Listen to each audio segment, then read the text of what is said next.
ቤተሰቦቼ እንኳን ደስ አላችሁ። እንግዲህ የስደተኞች ፍርድ ቤት የስደተኞች እናት ታዋቂዋ ቲክቶከር ሀቢባ ዛሬ የሴት ልጅ እናት ሆናለች ማለት ነው። ውድ ቤተሰቦቼ ያው ታውቃላችሁ፣ ትናንትና ሆስፒታል ገብታ ዱቅ አርጉልኝ ጸሎት አርጉልኝ እያለች ላይቭ ላይም አስተላልፋለች። እንዲሁም ደግሞ ፎቶ ራሱ ፖስታ ነበረ ማለት ነው። እና ዛሬ ወልዳለች። እንኳን ደስ አላችሁ ብያለሁ ውድ ቤተሰቦቼ። ሁላችሁም መልካም ምኞታችሁን ግለጹላት። በሰላም ከሆስፒታል ወጥታ ለቤቷ አብቅቷት ቤቷ ደግሞ በደስታ ገብታ ዳግመኛ ፍርድ ቤቱ እንዲቋቋምላቸው በጸሎትና በዱቃ አግዟት እላቸዋለሁ ውድ ቤተሰቦቼ። እውነት ለመናገር በጣም ደስ ብሎኛል። ምክንያቱም በጣም ብዙ ሰው ተጨንቆ ነበረ በነገራችን ላይ ማለት ነው። ያው ታውቃላችሁ ሀቢባ 24 ሰዓት ከቲክቶክ ላይቭ ላይ አትጠፋም።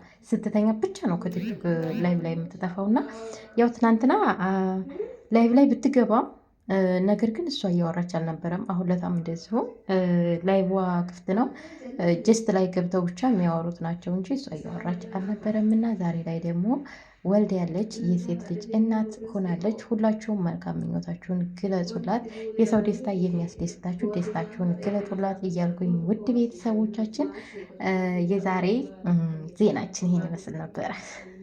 እውነት ለመናገር ብዙ ሰው ፖስቷታል እንኳን ደስ አላችሁ እያለ ማለት ነው። እኔም ደስታዬን ለመግለጥ ያክል ነው።